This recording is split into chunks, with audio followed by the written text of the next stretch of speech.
अच्छा अली साहब, मुझे बताइएगा कि ग्रीन एग्री मॉल का जो कॉन्सेप्ट है वो है क्या? ग्रीन पाकिस्तान इनिशिएटिव के जरिए तमाम आपने यहाँ पे इसको बाकायदा लॉन्च कर दिया ग्रीन एग्री मॉल को। यहाँ से किसान कैसे फ़ायदा हासिल करेंगे?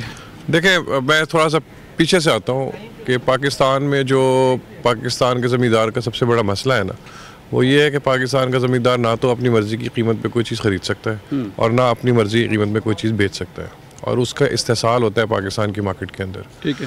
तो ग्रीन एग्री मॉल हम कोई तकरीबन 300 से ज़्यादा पूरे पाकिस्तान में ये ग्रीन एग्री मॉल का एक पूरा नेटवर्क फैला, पूरे पाकिस्तान में? जी, पूरे पाकिस्तान में फैलाने लगे। और उसकी आज जो पहली किरण है वो आज हमने यहाँ से लॉन्च कर दी है, और आर्मी चीफ साहब तशरीफ़ लाए यहाँ पर, और पंजाब की वज़ीर आला मरीम नवाज़ साहिबा ने आके इसकी इफ्तिताह किया, और उन्होंने भी हमें अपना पूरी सपोर्ट दिया कि इंशाल्लाह हम इसको कामयाब करेंगे। यहाँ पे हम करेंगे क्या? देखें, हम एक लीडिंग पोजीशन लेना चाह रहे हैं पाकिस्तान की एग्रीकल्चर इनपुट की मार्केट के ऊपर, ताकि जब चीज़ें ब्लैक में मिलती हैं तो हम सस्ती करके दें, ताकि कंपटीशन सस्ता करे उसे। जब चीज़ें महंगी मिलती हैं तो और जब नीचे आती प्राइस हम और कम करके दें, और अच्छी क्वालिटी की चीज़ दें उसको। सो ये कमिटमेंट है। अब हम यहाँ पे दे क्या कर रहे हैं? हम ज़मींदार को फर्टिलाइज़र, पेस्टिसाइड, उसके जानवरों की जो खुराक है वो, सीड अच्छी क्वालिटी का और राइट प्राइस पे दे रहे हैं, पहली चीज़। ठीक है। उसके बाद हम यहाँ पे हमारे हर उसके साथ एक PSO का पंप है, हम उनको पेट्रोल डीजल की जो उनकी रिक्वायरमेंट्स है वो पूरी करेंगे। फिर हम उनको ट्रेन करेंगे, हम उनको फिर उसके अलावा यहाँ पे मशीनरी देने जा रहे हैं, और टॉप ऑफ द क्लास जो मॉडर्न मशीनरी है वो हमारे हर एग्री मॉल पर होगी, जो फार्मर्स को हम रेंटल मॉडल पे देंगे, जैसे ऊबर का मॉडल होता है ना, उस यहाँ पे जो मशीनरी है वो रेंट पे मिलेगी? रेंट पे मिलेगी, और वो भी मॉडर्न मशीनरी, ये नहीं जो हमारे पुरानी कन्वेंशनल भी होगी लेकिन जो इंपॉर्टेंट है, लेकिन मॉडर्न मशीनरी देंगे हम। जैसे राइस के हार्वेस्टर्स लाना चाह रहे हैं, जिसकी वजह से हमारे स्मॉग का मसला ख़त्म होगा पाकिस्तान में। एक तो ये है। दूसरा, उसके अलावा हम उनको, ये एरिया जो चोलिस्तान का है, यहाँ पे आसपास मैंने देखा कोई नामो निशान नहीं है, ना डीजल का, ना पेट्रोल का, ना मशीनरी का। ये हमने देखा, ये अपना पंप बनाया है इधर, और PSO का पंप है यहाँ पर। हम सबसे पहले तो ये कि हमने जो मार्केट में जो यहाँ पेट्रोल मिलता है, हमें पता चला कि हमारा और उनका 1 लीटर जो है ना, हमारा लीटर जो है वो कुछ और है, और उनका जो 1 लीटर है वो उससे तकरीबन 100 ml कम है। फिर जो क्वालिटी का फ़र्क है वो भी बिल्कुल वाज़ेह है। तो यहाँ पे दूर दूर तक नहीं था, और जो थे वो इस हालात से मिलते थे, हालात के थे। बिल्कुल अली सुफियान साहब बता रहे हैं कि यहाँ पे लेटेस्ट टेक्नोलॉजी की मशीनरी मौजूद है। अली साहब दिखाएंगे कि मशीनरी है क्या, कहाँ कहाँ पे है? आइएगा। हम मौजूद हैं एक मशीनरी के पास, और ये लेटेस्ट टेक्नोलॉजी है। अली भाई, ये क्या चीज़ है और क्या इसका काम है? देखें, ये ना राइस हार्वेस्टर है, और इससे राइस की फसल को काटा जाता है।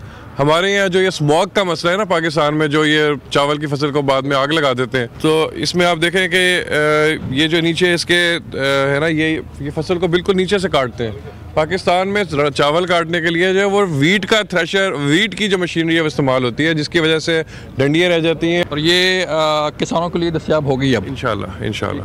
हम जा रहे हैं अली भाई, कुछ किसान खड़े हैं, उनसे बात करते हैं, उनसे पूछते हैं कि उनके क्या व्यूज़ हैं, और वो यहाँ पर मौजूद हैं यहाँ पे ग्रीन एग्री मॉल में, उनसे बात करते हैं। अस्सलाम वालेकुम जी। वालेकुम अस्सलाम जी।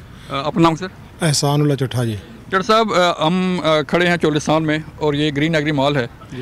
कितना फ़ायदा होगा किसानों को ये फैसिलिटी यहाँ पे आने का? देखो जी, किसानों ਨੂੰ ਇਹਦਾ ਜਿਹੜਾ ਫਾਇਦਾ ਗ੍ਰੀਨ ਐਗਰੀ ਮਾਲ ਦਾ ਕਿ ਉਹਨਾਂ ਦੀ ਤੌਰ ਦਹਲੀਜ਼ ਤੱਕ ਸਾਰੀ ਸਹੂਲਤ ਇਹਨਾਂ ਨੂੰ ਮਿਲੇਗੀ। ਇੱਥੇ ਖਾਦ, ਡੀਜ਼ਲ, ਟੋਟਲ ਮਸ਼ੀਨਰੀ, ਟਰੈਕਟਰ ਵਗੈਰਾ, ਜਿਹੜੀ ਹੈਵੀ ਮਸ਼ੀਨਰੀ ਜਿਹੜੀ ਕਿਸਾਨ ਆਪਣੀ ਪਰਚੇਜ਼ ਕਰ ਹੀ ਨਹੀਂ ਸਕਦਾ, ਜਿਹਨੇ ਕਦੇ ਸੋਚਿਆ ਹੀ ਨਹੀਂ ਸੀ ਉਸ ਦੇ ਕਿਸਾਨ ਨੇ। ਬੈਕਵਰਡ ਇਲਾਕਾ ਸਰ ਚੋਲਿਸਤਾਨ ਦਾ, ਇੱਥੇ ਇਸ ਮਸ਼ੀਨਰੀ ਦਾ ਕਨਸੈਪਟ ਹੀ ਕੋਈ ਨਹੀਂ ਸੀ। ਜਿਹੜੇ ਇਸ ਜਦੀਦ ਤਰੀਕੇ ਨਾਲ ਸਾਨੂੰ ਗ੍ਰੀਨ ਇਨੀਸ਼ੀਏਟਿਵ ਨੇ ਚੋਲਿਸਤਾਨ ਦੇ ਵਿੱਚ ਕਾਸ਼ ਕਰਨ ਦਾ ਤਰੀਕਾਕਾਰ ਜਾਂ ਜਿਹੜੇ ਉਹਨਾਂ ਦੇ ਅਸੀਂ ਤਰੀਕੇ ਦੇ ਮੁਤਾਬਕ ਸ਼ੁਰੂ ਹੋਏ ਆ, ਸਾਨੂੰ ਜਿਹੜੀਆਂ ਸਹੂਲਤਾਂ ਇੱਥੇ ਮਿਲੀਆਂ ਨੇ, ਅਸੀਂ ਬੇਹੱਦ ਮਸ਼ਕੂਰ ਹਾਂ ਗ੍ਰੀਨ ਇਨੀਸ਼ੀਏਟਿਵ ਦੇ। ਜਿਹੜਾ ਉਹਨਾਂ ਸਾਡੇ ਕੋਲ ਗ੍ਰੀਨ ਐਗਰੀ ਮਾਲ ਦਾ ਜਿਹੜਾ ਚਲਾਇਆ ਸਰ, ਅਸੀਂ ਇਸ ਨਿਜ਼ਾਮ ਨੂੰ ਐਪਰੀਸ਼ੀਏਟ ਕਰ ਰਹੇ ਹਾਂ। ਇਹ ਸਾਡੇ ਵਾਸਤੇ ਤੇ ਸਾਡੀਆਂ ਆਉਣ ਵਾਲੀਆਂ ਨਸਲਾਂ ਵਾਸਤੇ ਬਹੁਤ ਅੱਛਾ ਮਨਸੂਬਾ ਹੈ ਸਰ। ਜਿਹੜੀਆਂ ਮਸ਼ੀਨਰੀਆਂ ਸਾਨੂੰ ਇਹਨਾਂ ਨੇ ਰੈਂਟ 'ਤੇ ਵੀ ਤੁਹਾਨੂੰ ਮਿਲਣਗੀਆਂ। ਚਲੋ ਜਿਸ ਬੰਦੇ ਕੋਲ ਇਸ ਵਕਤ ਸਖਤ ਨਹੀਂ ਹੈ, ਖਰੀਦ ਨਹੀਂ ਕਰ ਸਕਦਾ, ਉਹ ਇਹਨਾਂ ਕੋਲ ਰੈਂਟ 'ਤੇ ਵੀ ਆਪਣਾ ਖੜ ਕੇ ਫਿਲਹਾਲ ਇੱਕ ਫਸਲ ਆਪਣੀ ਪਕਾ ਕੇ ਦੂਸਰੀ ਫਸਲ ਦਾ ਕੋਈ ਆਪਣੀ खुद ਲੈਣ ਜੋਗਾ हो जाएगा इंशाल्लाह। ये बेहतरीन तरीका है इनका, बेहतरीन तरीका है सर इनका, बिल्कुल ठीक है। हमारे साथ मौजूद हैं यहाँ पर चौधरी लियाकत साहब, और इनके बारे में बताया गया है कि ये चोलिस्तान के एक कामयाब किसान हैं, जो ग़ालिबन कोई 35-40 हज़ार एकड़ जो है यहाँ पर आबाद कर चुके हैं बंजर ज़मीन को। अस्सलाम वालेकुम। वालेकुम। लियाकत साहब, बताइएगा कि आपने बड़ा अरसा काम किया यहाँ पे, और ज़मीनें भी ये बात की, रेतला इलाका है, सहरा है, अब ग्रीन पाकिस्तान इनिशिएटिव जो है यहाँ पे काम कर रहा है, तो कितना फ़ायदा होगा किसानों को? इंशाल्लाह किसानों को इधर बहुत फ़ायदा होगा। हमें तो सारी ज़िंदगी हो गई, 42 साल हो गए मुझे इधर ज़मीन आबाद करते हुए। एक हद तक आके रुक गया था, आगे नहीं आबाद हो रहा था। अभी ये जो ग्रीन पाकिस्तान इनिशिएटिव, अब ये फिर दोबारा सिलसिला शुरू हो गया। हम उम्मीद करते हैं कि जैसे चलेगा ये सारा पाकिस्तान का जो डेजर्ट एरिया सारा आबाद हो जाएगा, और जिसको हमारे मुल्क को फ़ायदा होगा। मैं इसका ये यहाँ तक कहता हूँ वो हर बच्चे तक इसका फ़ायदा पहुँचना, क्योंकि ये रोज़गार बड़ा मिलेगा। ठीक है, सारा चोलिस्तान ग्रीन हो जाएगा। पानी का मसला यहाँ पे चल रहा है। हाँ, पानी देखिए जी, पानी यहाँ पे इतना अच्छा नहीं है, बराए नाम है। जब ये नहर आ जाएगी तो मैं ये बात दावे से कह सकता हूँ ये पाकिस्तान का सबसे बेस्ट इलाका होगा। अच्छा, तो हुकूमत ला रही है नहर यहाँ पे? उम्मीद पे है जी, कहते तो है ला रही है जी, उम्मीद है इंशाल्लाह आएगी। ठीक है, हाँ जी, बिल्कुल ठीक है। जो साहब, पानी जो है यहाँ पे सबसे अहम चीज़ है कि ज़हरा में पानी जो है वो फराम किया जाए, और किसान ये कह रहे हैं कि पानी जब अगर आएगा तो फिर ये सहरा नहीं रहेगा, बल्कि एक सरसब्ज़ शादाब पाकिस्तान बनेगा। अस्सलाम वालेकुम जी। जी अस्सलाम वालेकुम। अच्छा, मैं दो चीज़ों, आपका नाम क्या है? रियाज अहमद मेरा नाम है, मैं कराची से आया हूँ इस प्रोग्राम के लिए।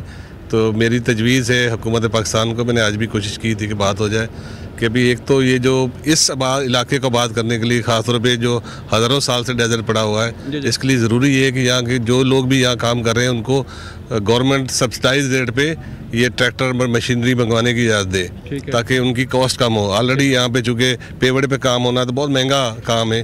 तो एक तो ये हुकूमत पाकिस्तान से अपील है कि इस पे ज़रा गौर करे, और दूसरा ये है कि पानी का बंदोबस्त करें, क्योंकि पानी के बगैर भी ये आबादी नहीं हो सकती। तो ये दो मेरी तजवीज़ है, अगर ये कर दी जाए तो ये इलाका इंशाल्लाह खुशहाल, ना सिर्फ खुशहाल होगा बल्कि पाकिस्तान के इकानमी में बहुत बड़ा हिस्सा डालेगा। बिल्कुल ठीक है। गवर्नमेंट को से डिमांड की जा रही है कि किसानों को मशीनरी जो है उसके लिए फैसिलिटीज फराहम की जाए। अस्सलाम वालेकुम जी।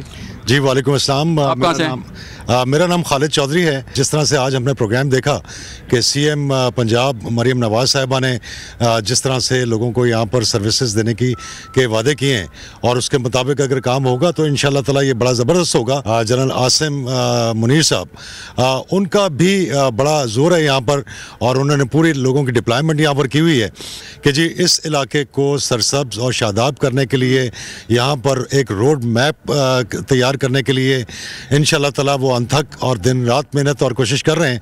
अल्लाह ताला उनको इन कोशिशों में कामयाब करे, और हमें इतनी हिम्मत दे कि अपनी एक सीधी डायरेक्शन के साथ इस इलाके को आबाद करने के लिए जो हिस्सा हम डाल सकते हैं वो हम ज़रूर अपना हिस्सा डालें।